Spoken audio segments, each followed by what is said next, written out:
When prison guard Daniel Frost met inmate Elliot Crane, it was a connection that should never have happened. A secret bond born behind iron bars that spiraled into lies, blackmail, and a brutal death that shook the walls of Wandsmere Prison forever. Please subscribe for daily new update crime story and watch till end. In 2016, the heavy gates of Wandsmere Prison groaned open as a transport van rolled inside, bringing another group of inmates to serve their sentences. Among them was Elliot Crane, a 29-year-old man with striking blue eyes and a quiet confidence that didn't fit the usual hardened look of most prisoners. He had been convicted of armed robbery, but even during his trial, many described him as calm, intelligent, and strangely persuasive, the kind of man who could talk his way into or out of anything. For Officer Daniel Frost, a senior guard who had worked at Wandsmere for almost 10 years, Elliot was just another inmate at first. Daniel had seen all kinds: violent men, broken souls, manipulators, but something about Elliot made him stop and watch for a few seconds longer than he should have. Daniel's life outside the prison walls was falling apart, though no one around him really knew. His wife, Claire, had grown distant after years of missed dinners and late shifts. They rarely spoke anymore, except about bills or their teenage daughter. At work, Daniel carried that quiet frustration in his eyes. The routine of prison life had dulled him: same corridors, same faces, same endless control and chaos. Elliot noticed that weariness immediately. During an early morning library duty, when most inmates were too tired to care about books, Elliot asked for extra paper and pens. Daniel fetched them, and Elliot thanked him with a polite nod and a half-smile. It was nothing unusual, yet something about that small moment lingered in Daniel's mind. Over the next few weeks, Daniel found himself observing Elliot's behavior closely. Unlike other inmates who stirred trouble, Elliot kept to himself, reading or helping others write letters. He seemed educated, well-spoken, and respectful. When Daniel passed his cell during evening checks, Elliot would always be calm, sometimes humming quietly or writing in a notebook. There was an odd peace about him. Other guards called him the gentleman thief.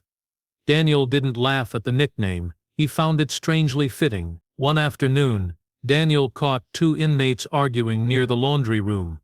Before things escalated, Elliot stepped in, speaking firmly but softly, diffusing the tension in seconds. Daniel noticed the leadership in his tone, the way others listened. In an environment where respect was currency, Elliot had earned plenty of it, both from prisoners and, slowly, from Daniel himself. Their conversations started small, about books, prison routines, and daily life. But soon Daniel began staying a little longer during his rounds. Elliot's words had a way of slipping through Daniel's guard, making him feel seen for the first time in years. He didn't realize it then, but the line between duty and curiosity had already begun to blur. Rumors about Elliot's charm circulated among staff, but Daniel dismissed them as typical prison gossip. He told himself he was simply ensuring that a promising inmate stayed on the right path. Yet late at night, as he drove home through the rain, his mind would drift back to those quiet library moments. The sound of Elliot's calm voice, the way he looked directly into his eyes without fear. For a man who lived by rules and control, that connection was dangerous. Daniel just didn't know how dangerous it would soon become. The connection between Daniel Frost and Elliot Crane deepened in ways neither of them could have predicted. What began as a few harmless conversations soon became a quiet obsession that Daniel struggled to understand. Every morning, as he walked through the long, echoing corridors of Wandsmere Prison, his eyes unconsciously searched for Elliot. The other guards noticed Daniel's change in demeanor. He was more distracted, more lenient during searches, and sometimes disappeared from view for minutes at a time. No one questioned him directly, but suspicion simmered beneath the surface. Elliot, on the other hand, seemed to thrive on the attention. His calm composure grew more confident, and he often found subtle ways to draw Daniel closer. It started with small requests: a book from the library, extra tea bags from the kitchen, or an unscheduled visit to the infirmary. Daniel justified each favor as harmless, believing it helped maintain peace with an inmate who had influence among others. But Elliot knew exactly what he was doing. He had a way of looking at Daniel that made him feel understood, as though they shared a secret the world wasn't meant to know. The long hours of routine and silence in the prison made it easy for Daniel to confuse comfort with connection. Soon they began exchanging small notes hidden in books or passed under meal trays. The messages were brief, sometimes nothing more than a quote or a single line of encouragement, but each one fed a growing dependence that neither man could stop. Daniel's personal life outside the prison crumbled further. His wife's patience had reached its limit, and she began spending more time away from home. Arguments filled the air whenever Daniel returned from his late shifts. The once warm house now felt colder than the prison walls he worked behind. In contrast, his time around Elliot felt alive. Elliot listened, offered sympathy, and slowly wrapped Daniel's emotions around his finger. What Daniel failed to realize was that Elliot's empathy came with calculation. He had observed Daniel carefully, learning how guilt and loneliness shaped him. When the right moment came, Elliot started testing boundaries.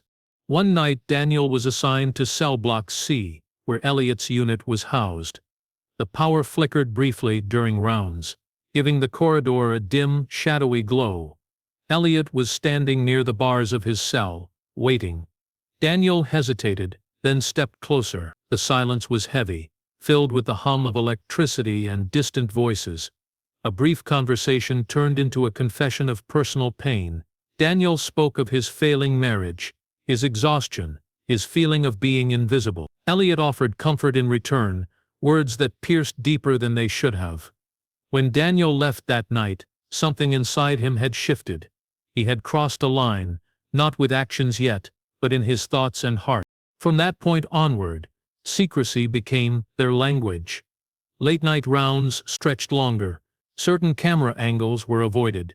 The prison's rigid system, built on control and discipline, unknowingly sheltered a growing secret between guard and inmate. Daniel started to feel both alive and terrified, knowing what he was doing was wrong, yet unable to stop himself.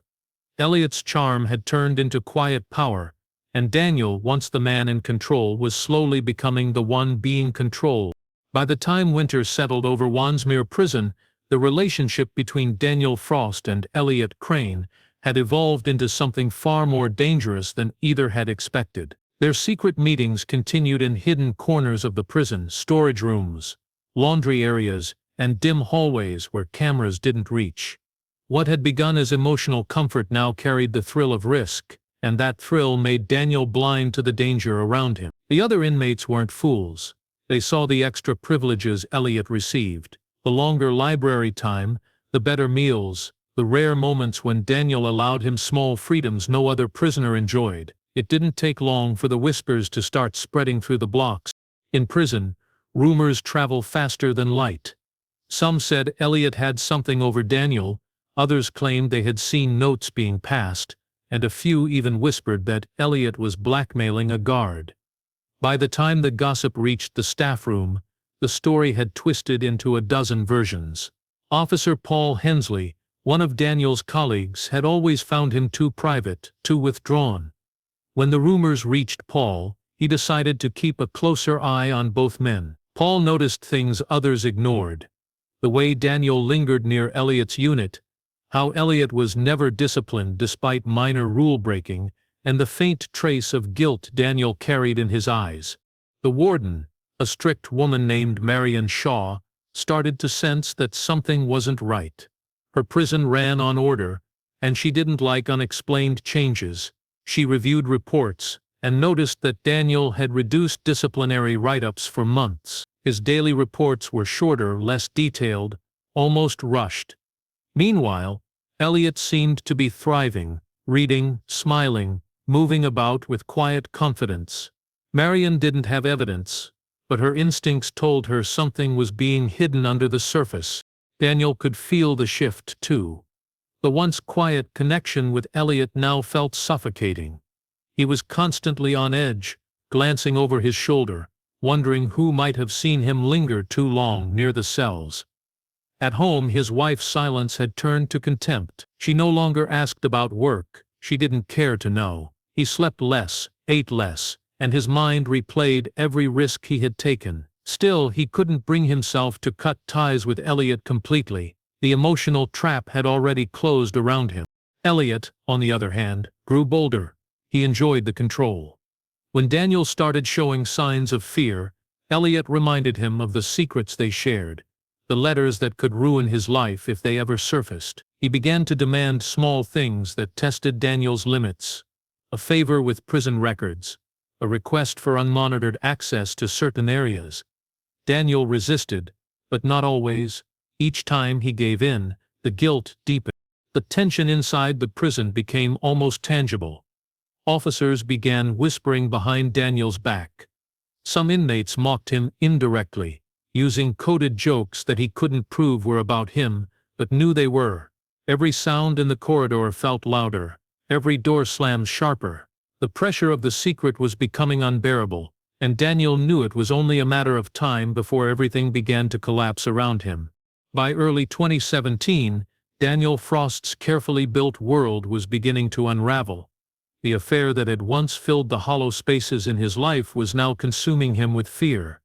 The thrill was gone, replaced by sleepless nights and the constant weight of anxiety. Elliot Crane had sensed the shift long before Daniel admitted it to himself. Their secret had grown too heavy, and Daniel could no longer carry it without cracking. His wife, Claire, had already found fragments of truth, strange messages on a hidden phone, long unexplained hours, and a coldness that no excuse could cover. One night, after a bitter argument, she packed her things and left with their daughter. Daniel didn't stop her. He knew that whatever had begun in the prison had already destroyed the life he once had. Inside Wandsmere, the whispers had turned into sharp eyes and quiet traps. The warden had launched an internal inquiry, unofficial at first, but enough to make Daniel cautious. He avoided Elliot as much as possible, but the inmate had no intention of letting him go. During inspections, Elliot's stare followed him across the cell block, calm and confident, as if reminding Daniel that escape was impossible. One evening, while Daniel was collecting meal trays, he found a folded note tucked under one Elliot's handwriting, precise and chilling. It warned him not to distance himself, promising that if Daniel ever tried to end things, everything would come out. The letters, the favors, even the nights in hidden corridors. Daniel tore up the note and flushed it down the staff restroom toilet. But the message stayed in his mind. Elliot had become a threat. The man he once pitied and protected now had power over him. Each day that passed made Daniel more desperate to find a way out. But the prison was an unforgiving place. Every move he made was observed, every word measured. Elliot knew how to use that fear, playing his role as the calm, well-behaved inmate in front of others while tightening his psychological grip on Daniel in secret. The breaking point came during a late evening inspection. Daniel entered Elliot's cell block and found him standing by the window, a strange smirk on his face. Elliot slipped a small, folded piece of paper into Daniel's gloved hand before the cameras turned their way. Later, when Daniel was alone in the staff office, he opened it. Inside was a threat disguised as a request. It was a list of items Elliot wanted brought into his cell, including a small metal piece used to open window bolts. The message was clear: comply or face exposure. Daniel's heart pounded as he weighed his options. He thought about confessing, about ending it all before it got worse, but fear stopped him.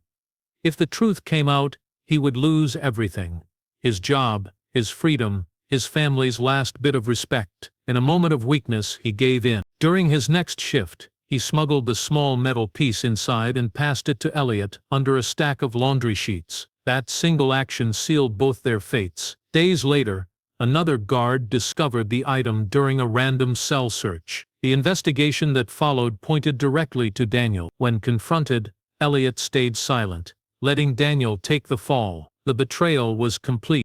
The investigation moved swiftly once the contraband was discovered. Daniel Frost's years of service and good conduct couldn't shield him from the storm that followed. The warden, Marion Shaw, was furious. She had suspected something was wrong for months, but the evidence now was undeniable. The metal piece found in Elliot Crane's cell was traced to the prison's maintenance inventory, a section Daniel had access to. When questioned, Daniel tried to claim it was a misunderstanding, but his trembling hands and nervous tone betrayed him. His colleagues avoided him, some out of disgust, others out of fear of being associated with him. What had once been quiet suspicion was now open humiliation.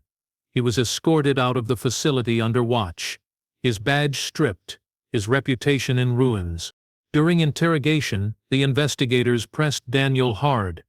They confronted him with surveillance inconsistencies, missing records, and witness statements that painted an ugly picture. After hours of pressure, Daniel broke down. He confessed to the relationship, not fully, not every detail, but enough to confirm what everyone already suspected. He admitted to letting emotions cloud his judgment, to helping Elliot more than he should have. What he hoped might earn him leniency only deepened the damage. The story spread beyond the prison walls within days, picked up by local news. Headlines painted him as the disgraced officer who had fallen for an inmate. His wife refused all contact, his daughter's school changed her schedule to avoid reporters, and his neighbors whispered behind closed doors. Meanwhile, Elliot was transferred to the high-security wing of Wandsmere. There the dynamics were far more brutal.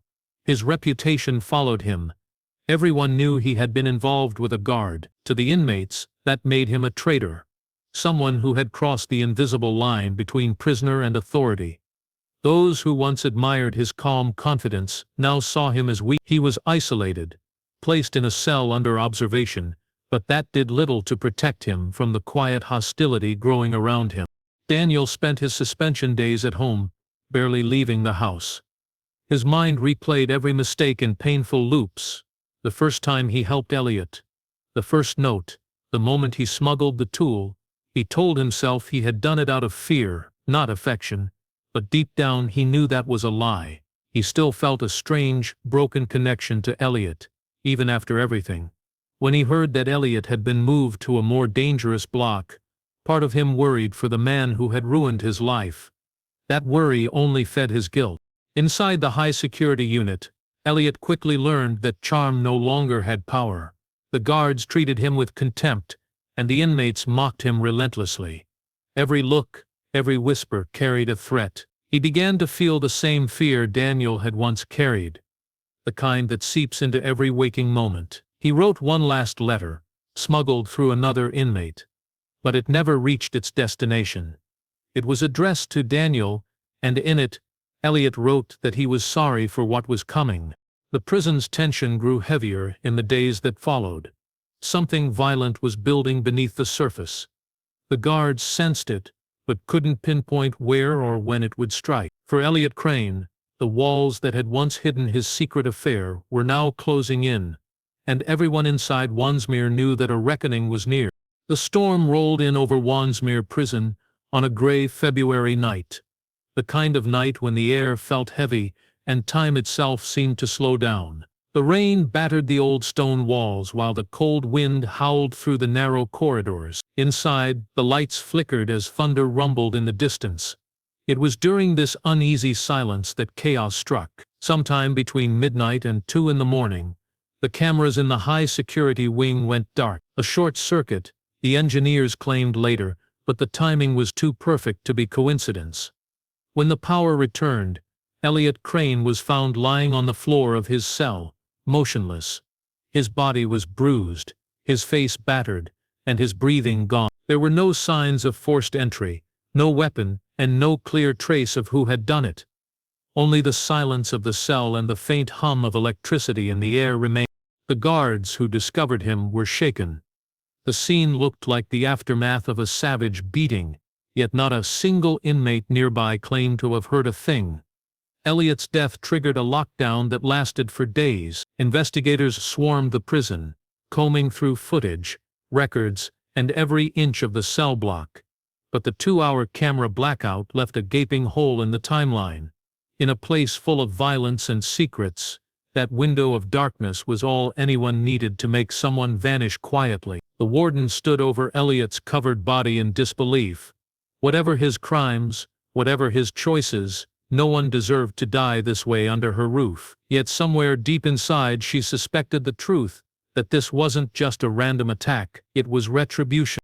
Rumors spread fast among the inmates. Some said other prisoners had carried out the killing, furious at Elliot's connection to a guard. Others believed a staff member had looked the other way, granting the attackers access. A few whispered that Daniel Frost himself had been seen near the prison days before, though there was no evidence to support it. Daniel by then was long gone, dismissed, disgraced, and living under a cloud of shame. When news of Elliot's death reached him through a short mention on a local report, he sat frozen for hours.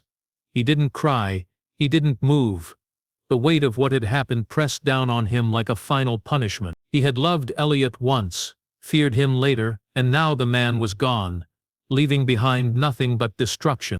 2 weeks after the incident, an anonymous letter arrived at Daniel's small rented flat. The envelope had no return address, no markings, just his name typed neatly on the front.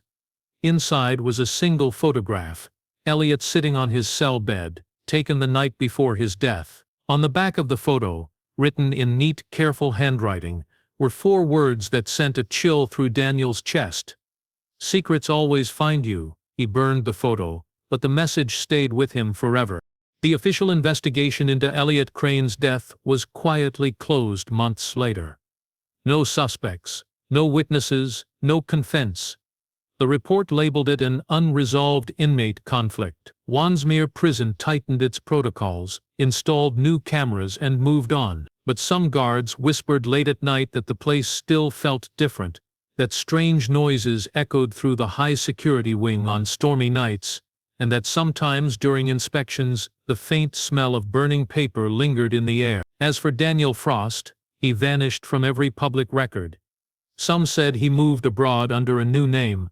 Others claimed he joined another correctional facility under a false identity. No one truly knew. All that remained was the haunting story of a guard who crossed the line, a prisoner who learned the cost of power and a secret that refused to stay buried.